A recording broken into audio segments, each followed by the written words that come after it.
Olá, seja muito bem-vindo, bem-vindo ao Que Tem Vaga de hoje, que recebe especialmente Patrícia Gomes Cardim, CEO do Centro Universitário Belas Artes de São Paulo. Seja muito bem-vinda, Patrícia. Obrigada por me receber, uma honra estar aqui, Lene. Estou muito feliz, afinal a gente fala de um ano de comemorações para a Universidade de Belas Artes, né? 100 anos? 100 anos. 100 anos, esperadíssimo esses 100 anos. E são só os primeiros 100, eu sempre digo.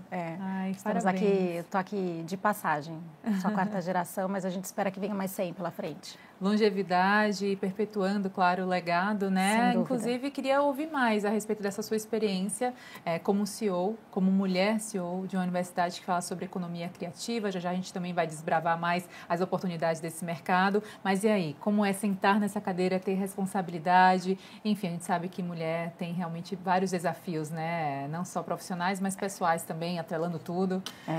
Bom, a minha história ela é um tanto atípica, eu diria, mas participando até de um fórum de empresas familiares que eu participo, tem algumas coisas que são clássicas das empresas familiares, né? E a sucessão nunca é fácil. Sim. A sucessão nunca é algo liso. Então, eu comecei a trabalhar na Belas Artes com 15 anos, porque eu gostava deste ambiente maravilhoso, colorido, uma grande caixa de brinquedo com uma biblioteca maravilhosa, os ateliês de arte, ali eu queria ficar. E aí eu falei, posso ficar aqui, pai, trabalhando? Ele falou, não. Não vai atrapalhar, porque você é uma criança, você vai atrapalhar. E aí está tudo indo muito bem, por favor, não atrapalhe. Eu, por favor, deixa eu ficar. E aí permitiram que eu ajudasse a organizar arquivos. E eram arquivos de documentos muito antigos da Belas Artes, da década de 30, 40.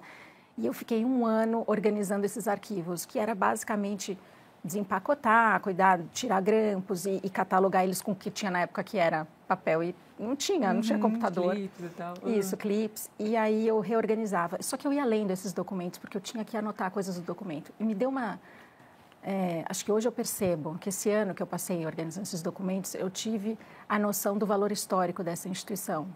Não, eram documentos que hoje estão até no museu, mas eram documentos de alunos. E aí tinha história dos alunos, porque tinha o currículo deles, anotações de professores, boletins, e eu entendi o trabalho daquela instituição. Em seguida, eu fui para a cobrança, eu era a única que cobrava. Ligava e falava, você não pagou a mensalidade? Aquele trabalho, assim, difícil. Para a minha característica, era quase que uma tortura fazer isso. Mas já desenvolvendo uma habilidade de comunicação, né? Sim, e entendendo que aquilo também era uma empresa e que precisaria ter... enfim, toda a parte de gestão. E aí eu fui indo para áreas administrativas diversas, a gente abre o departamento de marketing, as instituições de ensino superior no Brasil mudaram muito, elas se profissionalizaram, e eu estou há 27 anos na Belas Artes já. Quando eu tinha 26 anos, eu já estava há bastante tempo lá, um dia meu pai descobre que estava com câncer, muito difícil, e um médico nos avisou, olha, ele falou comigo, como você é a única filha que trabalha na empresa da família, eu preciso te dizer que ele vai viver um ano e meio. E prepare o que você tiver que preparar, porque eu sei que ele, né, ele que cuida de tudo, bastante centralizador. Ele está vivo até hoje, isso tem bastante tempo, mas foi uma oportunidade para falar sobre sucessão de uma forma muito aberta, porque quando você está vivendo uma doença dessa natureza, e ele ficou muitos anos fazendo químio, muitos anos em tratamentos difíceis, muitas vezes hospitalizado, eu tinha que cuidar de coisas que eu não estava acostumada, mas eu tinha esse mentor e esse oráculo para mim, tenho até hoje, que me guiava. Então, eu acho que foi quase uma providência, foi uma sucessão muito lenta, difícil no momento todo, né, da doença, mas que ela aconteceu e eu acabei sendo formada por ele, pela vida, pelas dificuldades, e é assim que a gente se forma também, não é? Claro, a gente amadurece. Realmente uma referência que acaba se tornando, né? Toda a sua história, trajetória, para todos que estão perto ou te acompanham mesmo que de longe, e parabéns por isso, é inspirador. Obrigada. Realmente. A gente já toca então num tópico que versa muito sobre o mercado de trabalho e carreira, que é sucessão familiar. Agora falando também da economia criativa, o que é que compreende essa economia criativa? Como é que vocês são referência nesse mercado também de ensino e também, posteriormente, entrada de mercado de trabalho e carreira? Um inglês que se chama John Hopkins, ele cunhou o termo economia criativa na década de 90. Quando a gente viu o termo, Belas Artes nasceu em 25. A gente, Belas Artes é isso. Deram um nome agora para o que é a Belas Artes. Foi quase, nossa, enveloparam o que a gente faz. Ali ele estabelece algumas áreas. Depois teve um americano, Steven Pedigo, que criou um outro método. Cada país acaba escolhendo um método para enquadrar o que eles classificam como economia criativa. Alguns incluem tecnologia, outros não. Mas hoje, o que a gente entende como economia criativa dentro da Belas Artes é tudo que tem criatividade envolvida. E criatividade envolvida, basicamente, é a habilidade do século. A gente precisa dessa habilidade para qualquer carreira, sim, mesmo para as mais duras, como engenharia, medicina, enfim. Então, tudo que a gente faz na Belas Artes, hoje ela tem quase 50 graduações, sempre tem um eixo de criatividade muito forte, que a gente está falando de solução de problemas, que a gente está falando de você ter que mudar rotas no meio do caminho, não só daquela criatividade do artista, da manualidade, isso para a gente é muito importante, mas não para todas as carreiras. Então, hoje a economia criativa no Brasil, para um país que precisa, às vezes, ser muito empreendedor, né? Ela é maravilhosa, porque são as carreiras mais soltas também, das regulamentações. E claro. Isso traz saída para o mercado de trabalho enorme, para quem quer empreender mais ainda. Quem é o aluno Belas Artes, Patrícia? A Belas Artes tem um público bastante jovem, porque as faculdades às vezes tem uma média de alunos com 23, 24. A Belas Artes tem um público que entra com 17 anos na sua natureza, 75% feminino. Olha! São 8 mil alunos na graduação e pós-graduação. E na pós-graduação, e tem esse perfil de pessoas que estão seguindo novas carreiras, mudando o rumo do mundo do trabalho delas. E eu digo sempre que são apaixonados, porque ninguém vai fazer Belas Artes obrigado por alguém, sabe? Na verdade, faz mais para realmente estar integrado, né? É difícil um aluno que falar, meu pai me obrigou a fazer Belas Artes. Não tem que bom, isso. então existe amor envolvido e entrega também. E claro que o resultado é de muito sucesso. Existe, eu acho que tem esse grande presente que é você ter muitos alunos vocacionados. Então a gente recebe, apesar de a gente achar que todas as manualidades elas podem ser aprendidas, é muito maravilhoso quando você tem um aluno que desenha muito bem, ou quando você tem um aluno num curso de música que tem um ouvido absoluto, que nós temos. É um diamante bruto. A gente acha que a criatividade ela pode ser aprendida e obviamente, ensinada. Mas é maravilhoso quando você tem um aluno vocacionado. Isso acontece muito com a Belas Artes. Talvez por esse ambiente criativo, artístico, há 100 anos, ela roda, assim, que nem uma tribo, sabe? Eu percebo isso, ela tem uma personalidade muito forte. Por isso que eu sempre falo, porque isso eu tenho certeza, questão de passagem ali. Essa instituição permanece. E quando a gente fala de profissões realmente na prática, né, advindas desses cursos de graduação, arte, arquitetura, design, como é que olhamos para esse mercado de trabalho em termos de oportunidade, na sua opinião? Todo setembro, quando é aniversário da Belas Artes, a Belas Artes promove um fórum de economia criativa. E a partir desse fórum, nós geramos todas as discussões que saem para o nosso corpo docente, e aí são todos os debates que acontecem sobre o que está acontecendo no mercado. E aí tem os debates internos acadêmicos para a gente fazer alteração nas matrizes curriculares. A intenção é, olha, se o mercado têxtil não está indo bem, a gente precisa mexer na matriz curricular e tirar essas disciplinas que às vezes estão em excesso de mercado têxtil. E a gente vai modelando as matrizes para que o aluno esteja sempre muito próximo do que está acontecendo no mercado. Então, colocar alunos no mundo do trabalho é a nossa missão 1. Então, a gente participa de muitas feiras profissionais. A Belas Artes, assim, vai, às vezes, quando a feira não possibilita para a universidade participar, a gente participa de alguma outra forma, com algum parceiro, porque a gente quer que o aluno tenha um laboratório da experiência real do trabalho. Que eles, vou te falar, assim, o caso mais extremo, que é o aluno artista, que precisa vender obra de arte. A gente participa de feiras de artes para ele fazer um grande laboratório comercial. Entender o que é um comprador de arte, o que é um merchan, o que é um galerista, como é que ele entra. Até as áreas mais fáceis. Agora, a gente é muito moldado pelo que acontece no mercado. Então, um curso muito recente para a Belas Artes de cinema, que não é um curso que não tem 4 anos. Hoje ele é o 3º maior curso da Belas Artes, porque a área de cinema está, assim, em São Paulo principalmente, super aquecida. Então, a gente percebe isso na entrada dos alunos e aí as próprias produtoras começaram a falar com a Belas Artes, a gente precisa desse tipo de... E aí vai trocando. A gente é muito aberto e permeável ao mercado. A gente precisa dessa informação para cada um desses cursos. Os coordenadores eles têm que falar sobre isso no início do semestre. O que eu estou pensando é isso porque aquilo. Todo mundo precisa ter informação, porque a ideia é colocar o aluno sempre no mundo do trabalho. Não é que ele faça uma obra e e fique no e guarde em casa, não é não isso. Tem oportunidade. Então, a gente também fica muito sensível à construção civil. O curso de arquitetura é o maior curso da Belas Artes. A gente fica sempre muito sensível a esse dado. O mercado de moda, que é um curso bastante importante também da instituição. E mudou muito. Então, os arquitetos, antes eles saíam, se formavam e eles viravam arquitetos autônomos. Hoje a gente tem grandes escritórios internacionais em São Paulo que seguem fazer aquele caminho da carreira mesmo, do estagiário e tal.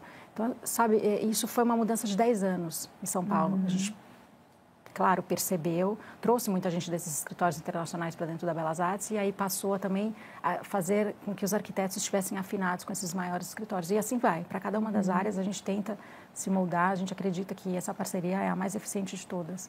Além de ter uma incubadora para os alunos que querem empreender, tem o NEI, que é o Núcleo de Empreendedorismo e Inovação da Belas Artes, que absorve um monte de... Tem um edital, os alunos entram, eles têm que colocar o projeto deles lá, eles são orientados por 2 anos, nós arrumamos investidores, então isso é muito assim, aquecido dentro da Belas Artes. Tem uma grande plataforma, que é uma plataforma de currículo, e aí eles colocam também portfólios, porque tem muita coisa de imagem, né? Sim. Então é um currículo lindo, tem vídeos, tem imagens, enfim, mas eles passam por uma capacitação, os alunos, como é que eles devem promover o trabalho deles ali, porque muita gente do mercado criativo contrata pela estética do aluno, né? Também, além da capacidade técnica, emocional, tal, eles querem ver o que o aluno, o que é aquela entrega, qual é a visão. Isso. Então, assim, o mundo do trabalho para a gente é a nossa missão final. A gente não forma aluno para ele só ser... graduado. Não. Nossa, que bacana ver. Então, essa é uma preocupação tremenda. Sim. O que nos deixa muito contentes é que 70% dos alunos, a partir do 4º semestre, estão em estágio, quando eles querem. E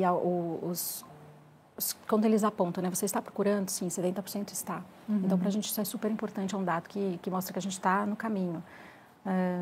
E, assim, o mercado da arte, por exemplo, tem uma contratação pública importante, tem um fomento na área de cultura importante, eles acabam indo para todas essas áreas. Enfim, a gente está sempre falando disso na Belas Artes. Nossa, que bacana saber, porque realmente eu acho que, inclusive, a gente pegou até o gancho do Oscar recentemente e fizemos entrevista com 2 cineastas para falar sobre o mercado de trabalho nessa área. E você acaba de falar sobre esse dado super relevante aqui no Brasil. E então, realmente, a gente tem a oportunidade, corre atrás, se informa, se forma, né? E, claro, busca aí as melhores conexões. Falando nisso, networking também é um ponto que eu acho que é super importante em toda e qualquer carreira. Não é? Super importante. E semanalmente os cursos recebem, cada curso tem tem um nome desse evento. Semanalmente tem que vir alguém do mercado falar com os alunos. E a gente vai documentando isso e é essa ponte de network. Muita gente sai dali empregada. E tem um evento final que se chama BA Creative Collectibles, que é uma grande feira. Então, todo mundo que se forma é obrigado a se apresentar nessa feira, que é como se fosse uma feira de ciências antigas, assim, cada um tem o seu stand. Ai, que legal. Mas tem alunos assim, se ele faz um curta-metragem, ele vai se apresentar na sala de cinema, se ele faz um desfile, ele está no desfile. Eles podem escolher o veículo que eles vão usar, mas todos dentro desse grande evento, onde milhares de pessoas vão. E 30% da nota é dada pelo avaliador externo. Olha só, que são pessoas do mercado. Você precisa ir, Lene, já deixa o convite. Então, já aceito. É interessantíssimo. Você vai ver coisas que são incríveis e coisas que não são tão boas, porque isso é a realidade da universidade. Sim. Então, e aí você deixa a nota, que ela faz parte da nota de conclusão desse aluno, junto com uma carta de recomendação. Acontecem coisas incríveis nesse evento. Então, muitas pessoas saem com investidores dentro do projeto deles, com emprego, eles recebem propostas incríveis. Normalmente vão 1.500 avaliadores nesses eventos. Então, a gente já tem todo um processo, eles entram numa secretaria, eles recebem orientação, eles vão até a banca, eles podem avisar o aluno que ele é o avaliador ou não. Sim. Porque a gente fez uma conta que o aluno apresenta mais ou menos 200 vezes o pitch dele, que são 200 pessoas que acabam passando nos 3 dias de feira. Em cada um dos estandes. E então ele fica muito preparado. A gente fala que é a grande última aula, porque você apresentar 200 vezes o seu projeto, você já sabe de qual é salteado. Exatamente, ele já está lá. Bom. E isso também fomenta esse tipo de entrada, porque eu acho que um dos maiores desafios é quando você também faz entrevista de emprego, né, formalmente, e fica aquela pressão, você tem que saber se apresentar, criar essa conexão com o seu entrevistador, não só isso, mas também estar ambientalizado com a empresa. A cultura organizacional é muito sensível para esse tipo de propósito alinhado entre empregador e empregado, não é, Patrícia? Perfeito. E isso se aprende na prática. Eu diria que é uma preocupação de colocar tudo em prática. Sim. Essa é uma metodologia que assim, não passa desapercebida na sala de aula, é muito pouco teórica. A Belas Artes ela é 70% prática e aí envolve essas dinâmicas, Sim. muitas dinâmicas, para que eles Falando se sintam à vontade. Em dinâmica, vamos falar de inteligência artificial, tecnologia, vocês são super amigos, né? A gente é muito amigo e por regra, assim, não é por causa da inteligência artificial. Todas as novas tecnologias, elas precisam ser absorvidas. A gente nunca vai falar. Eu vejo hoje escolas, faculdades fazendo isso. Ah, não, inteligência artificial é proibido. E criando mecanismos de como verificar se o aluno usou inteligência artificial. Nós somos o exato oposto. E eu tenho feito essa defesa com os mantenedores quando entra esse debate. Nós, inclusive, temos assim, parcerias com provedores de inteligência artificial, como o Adapta, Clo, que é um sul-coreano de moda. Esse é um exemplo ótimo. Então, eles criam a roupa com inteligência artificial a partir da narrativa que o aluno coloca naquele texto. Só que eu já vi coisas incríveis com o Clo dos alunos e coisas horrorosas com o Clo. Então, permanece a média. Tudo acontece igual sempre aconteceu. Só que com a inteligência artificial, no caso do Clo, por exemplo, o sarrafo da imagem, assim, subiu muito. Porque a imagem que ela consegue renderizar, ela é tão realista, tão perfeita, e o movimento dela, ela é quase cinematográfica. Então, se o aluno fizer uma roupa muito sofisticada do ponto de vista de design, o Clo vai ser assim, é uma melhoria, mas ele precisa ter esse repertório para conseguir construir aquilo. Ele precisa entender de caimento de tecido, porque o Clo ele vai fazer o que ele pediu, o aluno pedir. Se o aluno não souber dar aula para o Clo vai fazer qualquer coisa. Isso vale para qualquer inteligência artificial.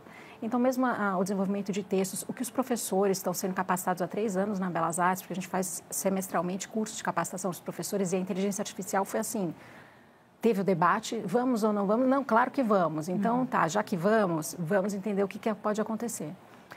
Teve que mudar a forma de avaliar. Então, hoje, quando um aluno usa inteligência artificial no projeto, na tese dele, de conclusão, qualquer coisa, projeto no meio do semestre, não importa, ele tem que apontar o que ele usou e tem que mostrar qual foi o caminho que ele fez.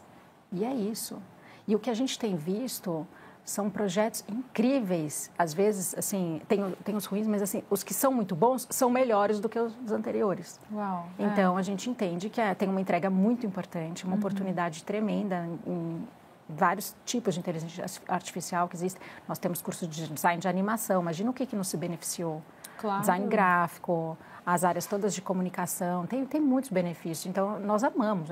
E é engraçado que, administrativamente, os diretores da Belas Artes, o diretor jurídico da Belas Artes ama inteligência artificial. Adoro todo mundo alinhado. A área administrativa adora inteligência artificial, usa muito. Então, não tem mais o que falar, sabe? Ela está totalmente absorvida. Ai, que bom saber que existe, sim, esse olhar na prática de utilizar a inteligência artificial, a tecnologia, como aliada e não como competidor. Exato. Que vai anular a sua oportunidade de emprego. Nós nunca acreditamos nessa substituição absoluta do professor, do ser humano. Nunca. Sim. A gente acha que a tecnologia deve ser absorvida e sempre humanizada o máximo possível na interação entre aluno e professor, porque é uma ruminação importante. Sim. Essa você desenvolve na ruminação. E essa é uma operação humana, não tem jeito. Mas o que tiver de tecnologia para facilitar essa interface, para dar eficiência para o professor na hora da avaliação, para ele ter mais informação sobre aquele aluno. Hoje o aluno, o boletim dele é um BI, é um grande BI. Sim. Ele recebe tantas informações sobre ele mesmo. Que é muito legal, sabe? Sim. O professor a gente precisa ter o sistema, inclusive a integração com a inteligência artificial, para gerar esses boletins para os alunos, senão não seria possível. Sim. Agora, um outro ponto que eu também queria tocar contigo e desperta curiosidade, lá atrás na sua fala você falou sobre, de forma majoritária, são alunos mais jovens que ingressam até com 17, 18 anos. Mas também falou de pessoas que estão em transição de carreira, que optam por também dar esse tom aí de uma nova oportunidade, né, de reciclar esse caminho de profissão escolhida. Quando a gente fala de gerações no mercado de trabalho, como é que você observa todo esse ecossistema? Porque a gente nunca viu tantas gerações trabalhando juntas como vimos agora, né? Principalmente nesse pós-pandemia, que também trouxe outras pautas importantes, como saúde mental, por exemplo. Mas e aí, geração diversa no mesmo ambiente? Learning. É o lifelong learning. Maravilhosa. Sim. E é isso. E temos gerações diferentes em sala de aula e adoramos. a diversidade, ela é uma aula por si só. Então, a Belas Artes, ela é um ambiente muito diverso. A natureza dela, talvez, toda a diversidade que o mundo artístico, criativo, já promove, boêmio, isso acaba fazendo parte também da nossa essência. Então, é nossa natureza. Então, receber qualquer pessoa de qualquer idade. E nós temos graduações que são classicamente, acabam tendo alunos mais de segunda graduação. Então, o curso de psicologia, que é um curso novo, ele acabou recebendo mais alunos de segunda graduação. Alguns até da própria Belas Artes. Achei curioso. Que ótimo. Acontece. E eles transitam muito entre curso. Eu acho que as pessoas não param mais de estudar. Isso é um fato. Não tem mais como parar. Independente da profissão. Porque antes a gente tinha essa noção de, só medicina que te obriga a ficar se reciclando. Não, hoje qualquer profissão. Acabou. Sim. E também as possibilidades desses cursos que são digitais, que são, né, a junção do presencial com o online, a gente adora como metodologia, a gente acha mesmo que os resultados são muito bons, é benéfico para o aluno ter um período online, ele está sozinho, tem a iniciativa e tal. Propicia para mães.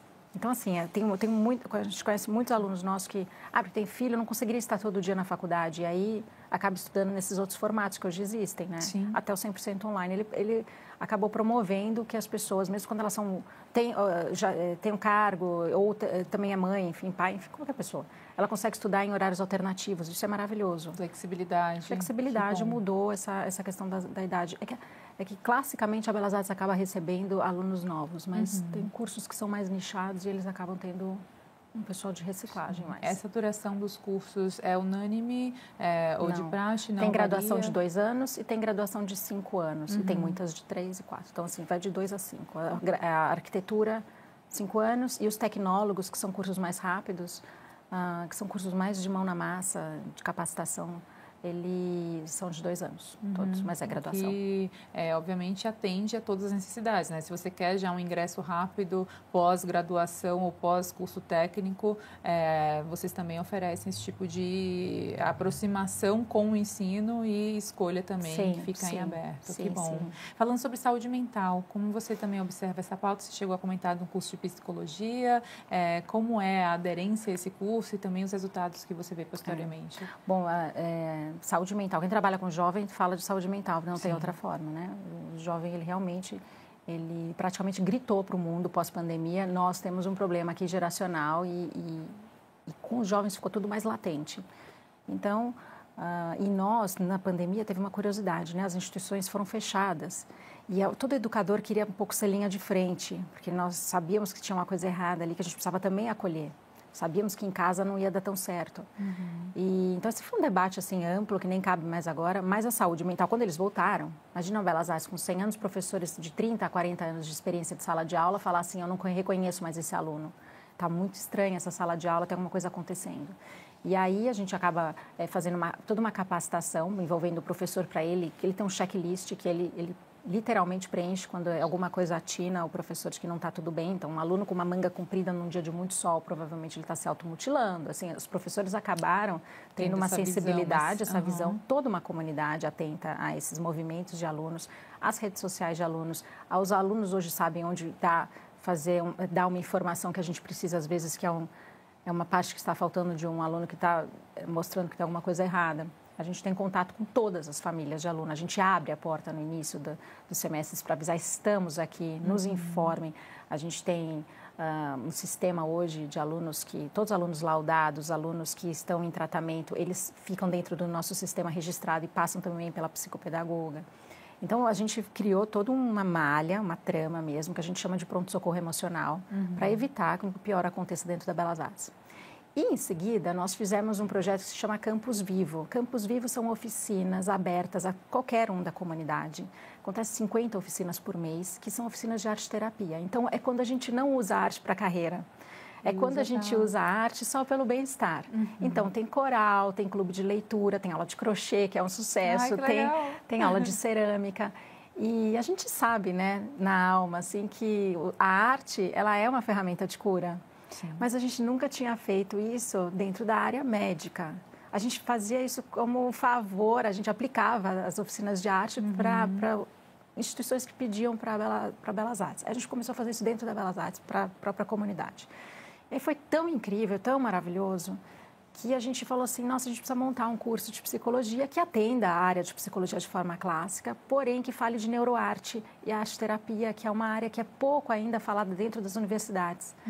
E assim surge o curso de psicologia da Belas Artes. E, então, ele foi um curso muito celebrado, porque ele é a cereja de todo um bolo que foi feito pós-pandemia. Ele é a resposta da nossa cicatriz. Sim. Nós sofremos muito na pandemia com os jovens. Nós, sim. E aí, então, quando a gente faz o curso, a gente está falando assim, a gente sabe esse caminho que precisa ser feito e a gente acredita muito na neuroarte, na arte-terapia, que é uma área ainda de estudos recentes, mas que pela nossa experiência de 100 anos, aplicando a arte em outras instituições, a gente sabe que funciona, né? A gente sabe que música resgata a memória para quem tem Alzheimer, né? A gente sabe disso. É toda uma conexão mesmo do que o homem às vezes faz para o próprio homem e se perpetua realmente, né? História, contexto histórico, arte, música clássica, tudo maravilhoso. Tudo maravilhoso. E assim como o nosso papo, mas já está chegando ao fim, Patrícia. Passou tão rápido. Estava bom. Mas eu vou deixar esse espaço final aberto para suas considerações, dicas. Fica à vontade, a casa é sua. Olha, Helene, eu tenho sempre um sonho que o brasileiro acredite nas carreiras de economia criativa sem nenhum medo, porque ela não é puro entretenimento no sentido de que você vai fazer, aprender, se capacitar só no prazer. Não, existe uma dedicação enorme nas áreas técnicas, de tecnologia, enfim, mas tem um mercado latente e necessitando de gente qualificada. E o Brasil tem uma cultura tão maravilhosa, tão rica, que quando a gente junta isso, eu acredito que é o maior potencial do nosso país. Hoje você ir para a área de economia criativa, eu acredito isso na minha alma. Eu vejo como a gente é celebrado quando a gente vai para outros países, levar trabalho de alunos, que sempre tem uma característica da materialidade brasileira, da estética brasileira, como é tão lindo ver, sabe? Então, às vezes eu percebo que é um pouco desvalorizada as carreiras, e então a nossa missão é sempre falar, não, gente, é lindo, é maravilhoso, pode vir que vai dar tudo certo. E que bom que você está aqui para compartilhar essa esperança e também para trazer esses dados tão relevantes do mercado e falar que é possível sim. Parabéns, você é uma inspiração em pessoa, como profissional. Conte sempre com a gente e até a próxima, Patrícia. Obrigada, Helene. Parabéns também pelo centenário de vocês, mais uma vez. A gente vai ficando por aqui. Obrigada a você sempre pela companhia e audiência. O programa também sempre fica disponível, como você já sabe, no YouTube Band Jornalismo. Até o próximo.